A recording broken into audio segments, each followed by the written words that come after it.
I'm Logan Crawford, and right now on Spotlight, we're exploring the mystical and inspiring journey of Ordinarily Sarah. It's written by a terrific author. Her name is Sarah Elizabeth Rose.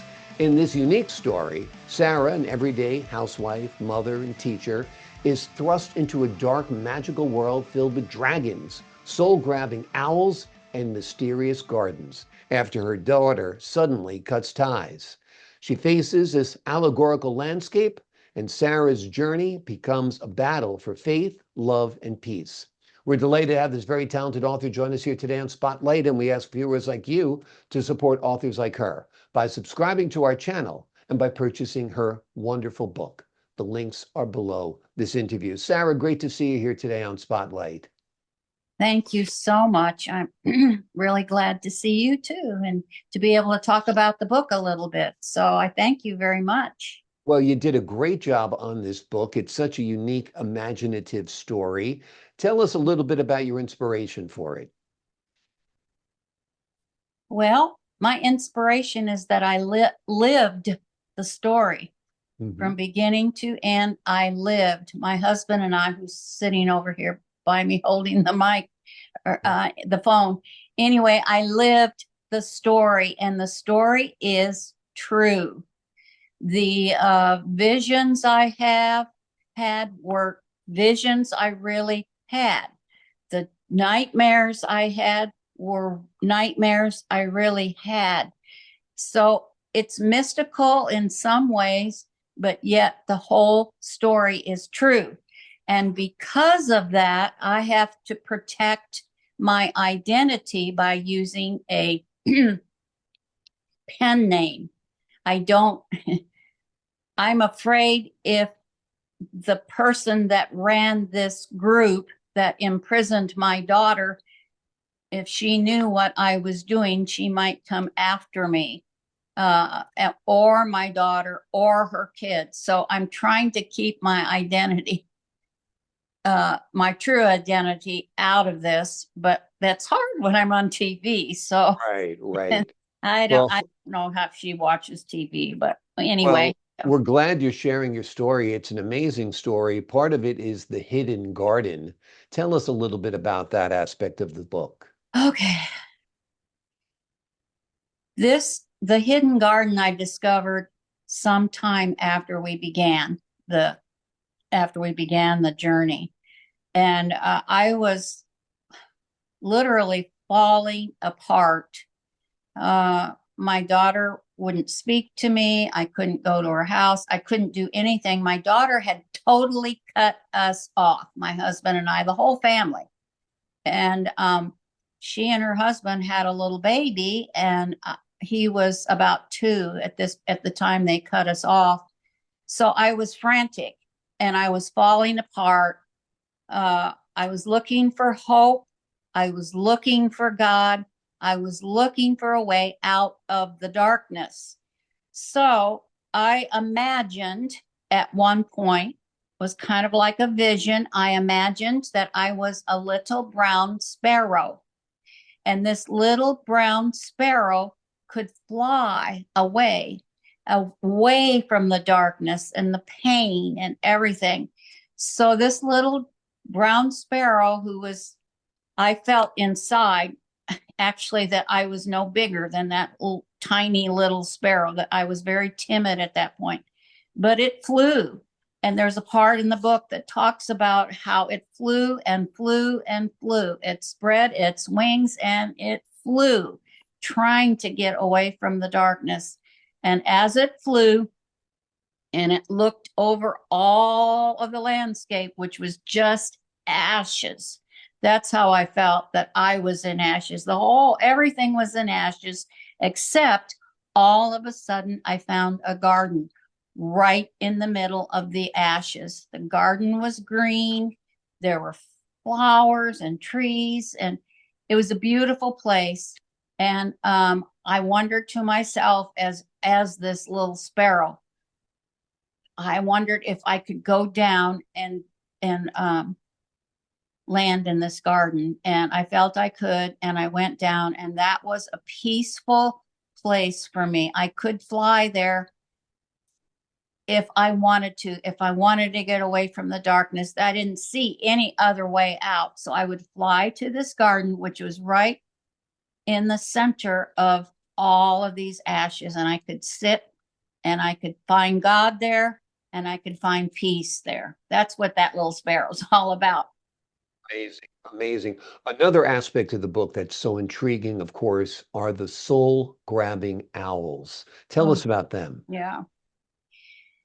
This was another vision that I had where these owls would rip up at the sky. This was near the beginning of the story when I realized that my daughter may never come home.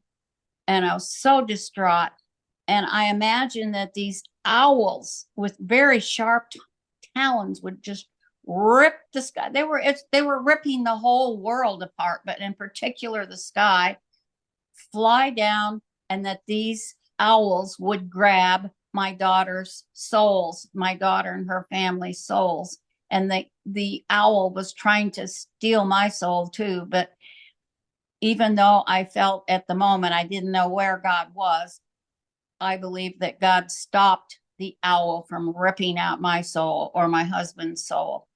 But it was terrifying. You know, in my dreams, in the vision, I had this vision of these owls coming down and grabbing people's souls. It was terrifying. Sounds terrifying. There are a lot of dark aspects, of course, to this book. What was it like writing it and reliving it and putting it down Ugh, on paper and reading it? it was very, very difficult. Here's part. I'm going to just read you this little section Sure. here that I wrote about the dark angel. The dark angel was the leader of this group that had my daughter imprisoned. The dark angel took away everything. She took away my child. She took away my grandchild. She took away my work. She took away my purpose for life. She took away joy. She took away tears that fall, because for a while I couldn't even cry. I was so upset. She took away sleep at night. She took away peace at daybreak. She took away my family. She took away my family to be. She took away memory. She took away the present. She took away color and light. She took away laughter. She took away pieces of my heart. She took away slices of my soul. She took away the world as I once knew it, and she took away my courage to rebuild it. Most terrible of all, she almost took away my faith, and she nearly took away God. That was this dark angel that came into our lives. And interestingly, I had met her. And yes, to write this book was very painful. To answer more of your question, it's very painful. I wrote some poetry. I went through scripture verses. I composed prayers. The whole thing was so painful to write, but for some reason in my head, I felt I needed to write it down. So, but I did relive everything as I was writing it.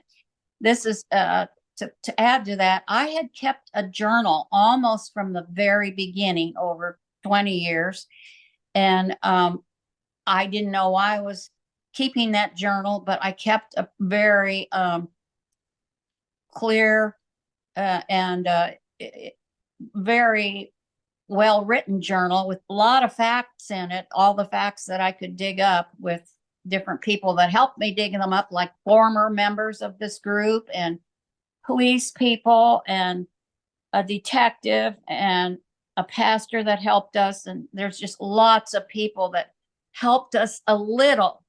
No one helped us get them out, but each of these persons helped us to move a little bit further.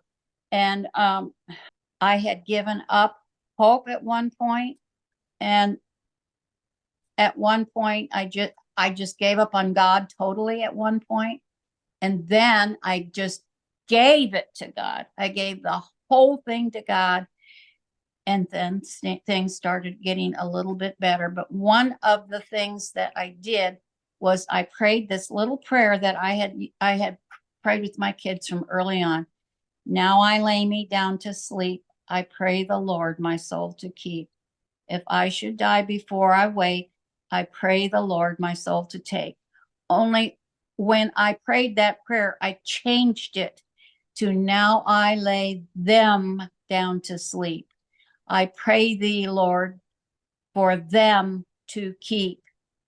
If they should die before I wake, I pray thee, Lord, their souls to take. And I prayed that prayer over and over.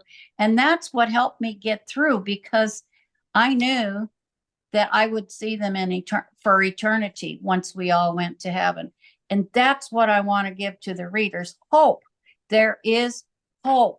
We always have, all of us have dark spots in our lives. Maybe not as strange as the one I had, but we all have dark spots, but there is hope. We can get through it. We need to trust God, even in the worst kind of situations, and then just give it to God and let God take over. The passage that you read to me is very gripping. It is heartbreaking that you It feel was. like you're losing so much of yourself Yeah. because of that experience. But I think all of the book is so beautifully written and very Oh, thank you. inspired. It is Thank called you. Ordinarily Sarah. It's a unique story about Sarah, an everyday wife, mother, and teacher who is thrust into a dark, magical world with dragons, soul-grabbing owls, and mysterious gardens after her daughter suddenly cuts ties. It's a true story. It's a painful story, yet there are glimpses of hope within the pages as well. Sarah, thank you so much for joining me here today on Spotlight. Oh, you're so welcome. Thank you so much for having me on here today. My pleasure. I appreciate your time. And to the folks at home, I'm Logan Crawford, thanking you for your time this time. Until next time on Spotlight.